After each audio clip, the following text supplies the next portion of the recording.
اكتر جهاز اتباع في الفتره اللي فاتت ديت الجهاز ال 840 جي 5 من شركه اتش بي باللوجو الجديد اللي احنا شايفينه دوت. حاجه ممتازه جدا وتصميم مميز، وزن خفيف جدا، وزن ريشه، السمك بتاعه سمك سليم جدا زي ما احنا شايفين كده، حاجه نحيفه جدا. التصميم بتاعه ممتاز. المواصفات بتاعته معالج اي 5 جيل 8، رامات 8 من نوع دي دي ار 4، كاميرا زياده لحد 32، وهارد اس اس دي ام 2 ان في ام اي، اعلى هاردات موجوده في العالم. جهاز التصميم بتاعه مميز جدا زي ما احنا شايفين كده. الكيبورد بتاعته كيبورد مضيئه،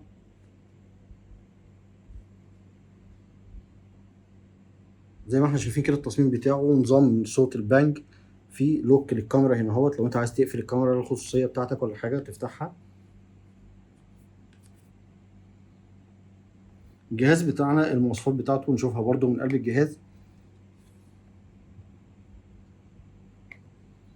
اي 5 جيل 8 8350، عليه الرام بتاعته اللي موجوده حاليا 8 جيجا من نوع دي دي ار 4، وفيه 2 سلوت يعني تقدر تزودها لقطعتين 16 توصل لمعاك 32 جيجا.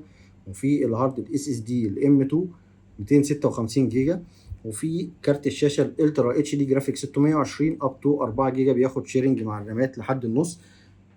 جهاز تصميمه ممتاز جدا وجميل جدا، ووزن خفيف مناسب لاستخدامات كتير جدا.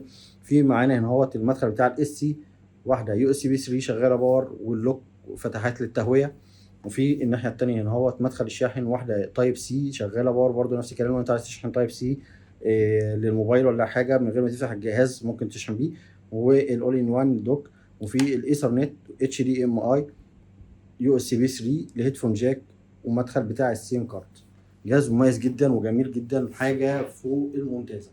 اتمنى يكون الجهاز ده عجبكم، ونشوفكم في فيديو تاني ان شاء الله، والسلام عليكم ورحمه الله وبركاته.